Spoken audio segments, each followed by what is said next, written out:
Hi hello viewers, எல்லோரும் எப்படி இருக்கீங்க? நான் உங்கள் ஸ்டோரி வித் ஐஷு. இன்றைக்கி நம்ம என்ன ஸ்டோரி பார்க்க போகிறோம் அப்படின்னா, ஒரு மௌனத்தின் காதல் அப்படின்னு ஒரு ஸ்டோரி பார்க்கலாங்க. நம்ம சேனலில் இப்போ தான் நீங்கள் ஃபஸ்ட் டைம் பார்க்குறீங்க அப்படின்னா மறக்காமல் சப்ஸ்கிரைப் பண்ணிடுங்க. அப்படியே ஸ்டோரி பிடிச்சிருந்தா லைக் பண்ணிடுங்க. அப்படியே பக்கத்தில் இருக்க பெல் ஐக்கானையும் கிளிக் பண்ணிடுங்க. அப்போ தான் நான் போடுற எல்லா வீடியோவும் உங்களுக்கு நோட்டிஃபிகேஷனில் உடனே கிடைக்கும். இப்போ நம்ம வீடியோக்குள்ளே போகலாங்க. மெதுவாக பொழியும் மழையோடு ஒரு மௌனமும் கூடி வந்தது. அர்ஜுன் ஒரு சின்ன ஊர் கலையாசிரியர். தீபா நகர வாழ்க்கையிலிருந்து ஓய்வெடுக்க வந்த புகைப்பட கலைஞர். அவர்கள் இருவருமே சந்தித்தது இது முதல் முறையல்ல. ஆனால் மறுபடியும் சந்திக்கும் புனிதமான தருணம் இது. தீபா கேட்கிறாள், நீங்க இங்கே ஏன் இப்பவும் இருக்கீங்க என்று. அதற்கு அவன் ஒரு புன்னகை மட்டுமே செய்தான். மௌனம்தான் பதில் என்றாயிற்று. அந்த புன்னகையில் பழைய காதலின் பிணைப்பும் கூட இருந்தது. பெய்த மழை கூட நின்றுவிட்டது. ஆனால் அந்த மௌனம் விலகாமல் இருந்தது. அர்ஜுன் தீபாவை தூரமாக மரத்தடியில் நின்றபடி பார்த்து கொண்டிருந்தான். அவள் ஓரமாக நின்று மழையில் நனைந்து கொண்டே மழையை ரசித்து சிரித்து கொண்டிருந்தாள். மழையில் நனைகிறதுக்கே இவ்வளவு சந்தோஷமா? அவன் மனதிற்குள் நினைத்து கொண்டான். வெளியில் சொல்லவில்லை. அவள் மெல்லமாக ஒரு காதல் பார்வையை வீசினாள் அவன் மேல்.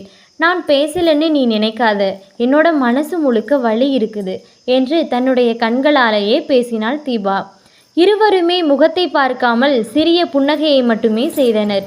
அந்த புன்னகையில் இருந்தது ஒரு பழைய ராகம், ஒரு மௌனத்தின் இசை, காதல் சொல்லாத காதல். அவள் அருகில் வந்து அவன் கையை தொட முயன்றாள். ஆனால் அவன் ஒரு அடி பின்னோக்கி விலகினான். இப்பயாவது இந்த உறவு தொடருமா? அவள் கண்கள் கேட்கும் கேள்வியாக இருந்தது அது. தொலைந்து போன நாட்கள் ஞாபகத்திற்கு வந்தது. அர்ஜுன் அவனது வீட்டிற்குள் அவளை அழைத்து சென்றான். தீபா உலர்ந்த துணிகளை எடுத்து தலையை துவட்டி கொண்டாள்.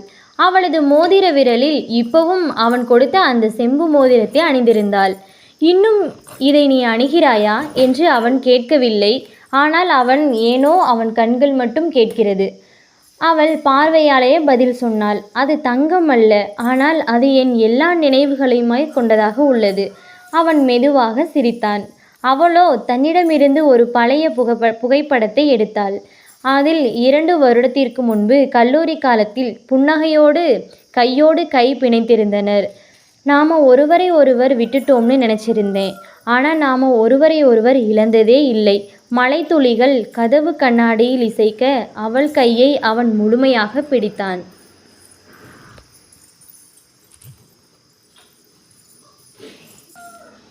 கல்லூரியின் அன்றைய தினம்தான் அங்கே அவன் அவளை முதன்முறையாக சந்தித்தான். அவளுடைய சிரிப்பு மழை விழும் சத்தம் போல் இருந்தது. அர்ஜுன் அவளை கண்கள் நிறைய பார்த்தான். சொல்ல முடியாமல் அவளோ ஒவ்வொரு முறையும் ஓரக்கண்ணில் மட்டுமே பார்த்தாள். ஒரு நாள் அவள் அவனுடைய அருகில் அமர்ந்திருந்தாள். அவளுடைய பேனா கீழே விழ அவன் எடுத்து கொடுக்க அவள் தேங்க்ஸ்னு சொல்ல அவள் மௌனமாக ஒரு சிரிப்பை சிரித்தாள். அன்று முதல் ஒவ்வொரு நாளும் ஒரு மௌனம் வந்தது.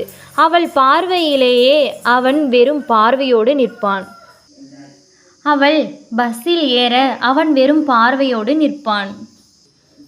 அவளோ திரும்பி பார்க்கிறாள். அவனை நீ என்னை நினைக்கிறியான்னு தெரியல, ஆனால் நான் உன் பார்வையில் தான் எனக்கு பாதுகாப்பு இருக்கு. அவள் டைரியில் எழுதினாள். ஆனால் அதனை அர்ஜுன் பார்த்ததில்லை. ஒரு மாலை வேளையில் கல்லூரி ஃபங்க்ஷன் முடிந்த பிறகு இருவருமே லைப்ரரிக்கு பின்புறம் உள்ள நடைபாதையில் நடந்து கொண்டிருந்தனர். அமைதியான அவளது சுருள் முடி காற்றில் ஆடியது. அவன் மெதுவாக மலைத்துளிகள் மெல்ல விழ இருவரும் ஒரு ஓரமாக நின்றனர். அர்ஜுன் அவன் மனதில் உள்ளவற்றை சொன்னான். தீபா, நான் உன்னோட பாதி, சிரிப்புக்காக பாதி, மௌனத்துக்காக பாதி காதலிக்கிறேன். அவள் ஒரு நொடி பார்வையை தாண்டி பார்த்தாள். மழை நிறைந்த கண்கள். அது சோர்வு இல்லை, சந்தோஷம். நீ மௌனமாக இருக்கியான்னா பரவாயில்லை, நான் என் காதல் எல்லாம் உன்னிடம் சொல்லிவிடுறேன். அந்த தருணம் ஒரு கன்ஃபெஷன் இல்லை, அது ஒரு வாக்குறுதி. மௌனத்திலேயே மனதும் சொல்லும் காதல் அல்லவா? மரபு பயிற்சியில் இருவரும் ஒரு டான்ஸ் பிராக்டிஸுக்குள் சேர்ந்தனர். அவன் சொடுக்கமான ஆர்டிஸ்ட். அவளோ தயக்கமுடன் கையெழுத்து போட்ட பெகினர் இல்லை. நீ போதும், ரிதம் உன்னுடன் இருக்கு அவன் சொல்ல அவள் அசைந்து சிரித்தாள். காலம் நகர்ந்தது. படிக்கும்போதும் பஸ்ஸில் பயணித்தாலும் காபி சாப்பிடும் இடத்திலும் அவர்கள் இருவருமே ஒன்றாகவே இருந்தனர். ஒவ்வொரு மௌனமும் ஒரு வண்ண கவிதை போலவே இருந்தது. ஒரு நாள் அவள் வயிற்று வலியால் காலேஜுக்கு வரவில்லை. அவன் லைப்ரரியில் வெயிட் பண்ணினான் 2 மணி நேரம். அவள் நாளை வந்தபோது அவன் அவளுக்கு ஒரு கையெழுத்து நோட்டு கொடுத்தான். இன்னும் எனக்கு பேச தெரியல, ஆனால் உன்னை காணலன்னா என் நாளே நிற்காது. அவள் தன் கையில் அந்த நொறுங்காத எழுத்துக்களை பிடித்தாள். மெல்ல உள்ளம் முழுக்க ஒரு அலைப்பாயும் நிசப்த ராகமாக இருந்தது. ஒரு வார்த்தை கூட பேசாமல் கல்லூரி முடிவுக்கு வந்தது. அவளுக்கே தெரியாமல் அவளது தந்தை அமெரிக்காவில் ஒரு ஜாப் அரேஞ்ச் பண்ணியிருந்தார். அவள் குழம்பிய மனதுடன் லைப்ரரிக்கு வந்தாள். அவன் பழக்கப்படி மௌனமாக இருந்தாலும் அவளின் முகம் வாடியதை கவனித்தான். எனக்கு ஒரு ஆஃபர் வந்திருக்குது, ஆனால் அது நம்ம இடம் இல்லை, அவள் மெதுவாக சொன்னாள். அவன் வாடிய புன்னகையோடு, உனக்கு பிடிச்சதுக்கே நீ போகலாம், சரியா என்றான். அவள் ஒரு நொடி கண்ணீர் விட அவன் கையை தட்டிக்கொண்டு, நீ மௌனமாக இருந்தாலும் நானும் வாழ்ந்தேன், இனிமேல் பேசாம நானே இருக்கிறேன். அந்த நாளும் மழை வந்தது. ஆனால் அந்த மழை முத்தம் இல்லை, விடை. அவள் அமெரிக்காவிற்கு சென்ற பிறகு நாட்கள் வாரங்களானது. அவன் பழைய பெஞ்சில் தான் உட்காருவான். அவள் இல்லாத இடத்திலேயே. அவளோ வெளிநாட்டின் வெயிலில் இருந்தாலும் மனசு மட்டும் அந்த ஊரின் மழையில் நனையவே தொடர்ந்தது. வாசித்த புத்தகம், கேட்கும் பாடல், தெருவில் நிற்கும் மரம் எல்லாம் அவனையே நினைவூட்டும். ஒரு நாள் அவன் ஒரு போஸ்ட் கார்டு அனுப்பினான். இங்கு மழை பெய்யல, ஆனா உன் நினைவுகள் மட்டும் என்னை நனைக்குது. அவள் பதில் எழுதவில்லை. அவளுக்குள் காதல் இருந்தது, ஆனால் வார்த்தைகள் இல்லை. அவள் ஒரு நாள் தன் புகைப்படத்தில் கேப்ஷன் போட்டாள். அவன் அதை பார்த்தான். ஸ்கிரீன்ஷாட் எடுத்து பத்திரமாக வைத்தான். மௌனம் இப்போது புலம்பலாயிற்று. தீபா எதிர்பாராத விதமாக ஊருக்கு திரும்பினாள். அவளது மனதில் சத்தமில்லாத ஆசை. அவன் இன்னும் லைப்ரரி பெஞ்சில் இருப்பான், அவளுக்காக அவள் காத்திருப்பான் என்று. அவள் வந்தாள். பெஞ்சு காலியாக இருந்தது. மழையும் இருந்தது, மரங்களும் இருந்தன. ஆனால் அவன் மட்டும் இல்லை. அவளுக்கு அசிங்கமான ஒரு உணர்வு. நீங்க எங்கே இருக்கீங்க அர்ஜுன்? அவள் அவரின் வீட்டுக்கு சென்றாள். அம்மா ஒரு மெல்லிய சிரிப்போடு சொன்னார்கள். அவன் இப்போது இங்கே இல்லை, ஒரு பெர்மனண்ட் ஜாப்புக்காக கையெழுத்து போட்டு கோவைக்கு முன்னாடி 1 வாரத்துக்கு முன்னாடி தான் போனான். அவள் மௌனமாய் சிரித்தாள். பிறகு அருகில் இருந்த பீங்கான் மரத்தடி பெஞ்சில் உட்கார்ந்தாள். அங்கேயே அவன் ஒரு சின்ன கட்டுக்கதை எழுதிவிட்டிருந்தான். மௌனத்தில் பேசும் காதல் ஒவ்வொரு மழையிலும் உயிர் பெறும். அவள் கண்ணில் கண்ணீர். அவளது விரலால் அந்த எழுத்தை தொட்டு ஒரு முத்தத்தை இட்டாள். மழையே இல்லாத ஊரில் அவள் நெஞ்சில் மட்டும் மேகம் சேர்ந்திருந்தது. அவனின் எழுத்து பெஞ்ச் மேலிருக்கும் வண்ணம் அவளோடு பேசத் தொடங்கியது. அந்த ராத்திரி தூங்க முடியாமல் அவள் பழைய போஸ்ட் கார்டை எடுத்தாள். அவன் எழுதிய வரி, மழை இல்லை, ஆனால் உன் நினைவுகள் மட்டும் நனைக்குது. அவள் மனதுக்குள்ளே ஒரு குரல், நான் இன்னும் உன்னில்தான் இருக்கிறேன் அர்ஜுன். அடுத்த நாளே அவள் கோவைக்கு ஒரு ட்ரெயினில் கிளம்பினாள். அதே நேரத்தில் அர்ஜுன் ஊருக்கு திரும்பி கொண்டு வந்தான்.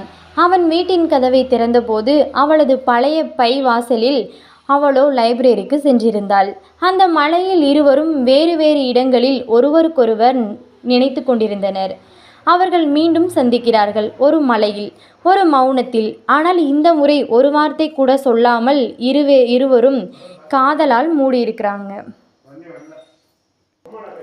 மழைத்துளிகள் சாலையோடு ஓடிக்கொண்டிருந்தன.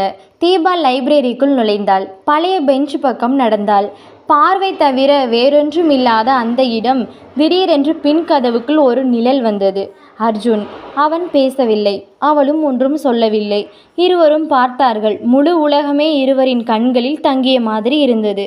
அவன் பசுமை போன ஒன்றை அவளிடம் ஞாபகப்படுத்தினான். எல்லா மலைக்கும் ஒரே வாசனை இருக்காது, ஆனால் இந்த மலை மட்டும் நீ வர்ற வாசனையோடு வந்திருக்கு. அவள் கையை கொஞ்சம் நீட்டினாள். அவன் அந்த கையை பற்றி கொண்டான். மௌனம் பேசவில்லை, மௌனம் காதலித்தது. மழை நிறைய பெய்தது, மனம் மட்டும் ஓரளவுதான் நனைந்தது. எல்லா நேரத்திலும் இவ்வளவு அழகா இருக்க முடியாதில்ல என்றான். அவன் வீட்டு டெரஸில் இருவருமே மழையில் நின்றனர். மழை ஒரே மாதிரியாக இருந்தாலும் அந்த நொடி மட்டும் வேற வேற மாதிரி இருந்தது. அவன் கேட்க வைத்தது ஒரு பழைய மெலடி. அவள் கையை அவன் புன்னகையுடன் சுற்றி கொண்டான். மௌனமாகத்தான் இருந்தது. ஆனால் அவள் முகத்தில் கவிதை எழுதினான். சமையலில் 2 காஃபி, ஒரு பாத்திரம் உருண்டுச்சு. அவள் சிரித்தாள். அவன் அவளுக்கு பின்னால் நின்று கொண்டு அவள் முகத்திலேயே ஒரு ராகம் வரைந்தான். ஒரு நாள் அவள் ஏன் இன்னும் நீ பேச மாட்டேன்னு கேட்டாள். அவன் மெதுவாக, இதழ் அருகில் நீ என்ன நினைக்கிறேன்னு தெரிஞ்சா சொல்ல வேண்டியதே இல்லை. அவள் சிரித்தாள். அவன் அவளின் நெற்றியில் முத்தமிட்டான். அந்த நிமிடம் காதல் முழுமையாக சத்தமில்லாமல் கத்தியது. வார்த்தைகள் இல்லாமல் வாழ்க்கை ஆரம்பமாகிவிட்டது. அவர்கள் பல மாதங்கள் ஒன்றாக கடந்தனர். மலை, சினிமா, மௌனம், புத்தகம், காஃபி என அனைத்து இடங்களுக்கும் சென்று வந்தனர். ஒரு நாள் மலையில் நடக்கிற போது தீபா அவனை நின்று பார்த்தாள். அவன் அப்படியே எதிர்பார்த்து பார்த்தான். அவள் மெதுவாக தன் கைப்பையில் ஒரு என்வலப் எடுத்தாள். அதிலிருந்து ஒரு சிம்பிள் ரிங் பாக்ஸ். அவள் புன்னகையுடன், இந்த முறை நான் தான் முதல்ல கேட்டிருக்கேன், பார்த்திருக்கியா என்றாள். அவள் சொன்னதை அவன் முழுவதுமாக ஏற்றுக்கொண்டான். ஒன்றுமே பேசவில்லை. மௌனமாக சிரித்தான். அந்த பார்வைதான் பதிலென்றாகியது. அவன் அவளுடைய கையை தூக்கி அவள் தான் கொடுத்த மோதிரத்தை அவளை அணியச் செய்தான். அந்த மேக நிறத்தில் ஒரு கதிரவனின் சூரிய ஒளி போல அந்த புன்னகையை அவள் வீசினாள். அவர்கள் பக்கத்தில் ஒரு சிறிய குழந்தை மலையில் ஓடிக்கொண்டிருந்தது.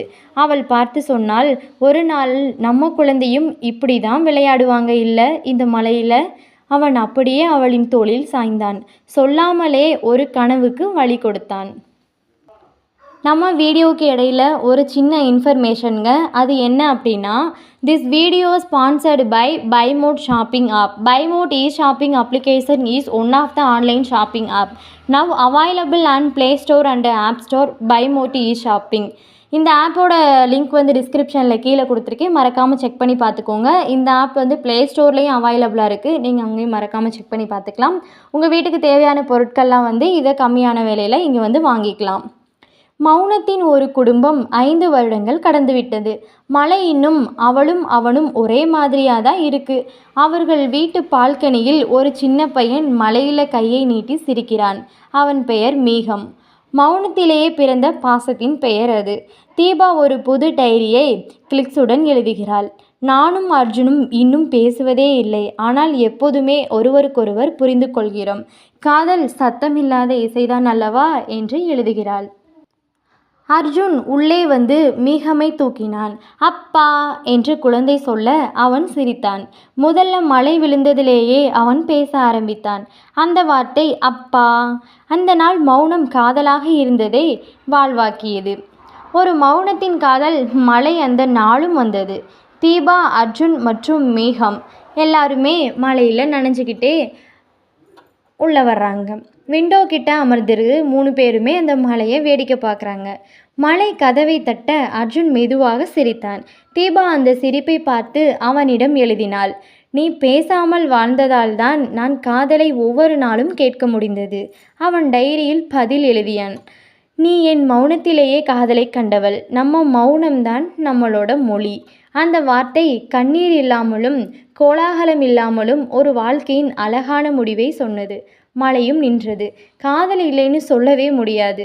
அது இருந்தது. ஒரு மௌனத்தின் காதலாகவே அது இருந்தது அப்படின்னு சொல்லி இந்த கதையை வந்து முடிக்கிறேன். என்னோடய ஸ்டோரி உங்களுக்கு பிடிச்சிருந்துச்சுன்னா மறக்காமல் சப்ஸ்கிரைப் பண்ணிடுங்க. அப்படியே மறக்காமல் லைக் பண்ணிடுங்க. அப்படியே பக்கத்தில் இருக்க பெல் ஐக்கானையும் கிளிக் பண்ணிடுங்க. அப்போ தான் நான் போடுற எல்லா வீடியோ வந்து உங்களுக்கு நோட்டிஃபிகேஷனில் உடனே வந்து கிடைக்கும். தேங்க்யூ.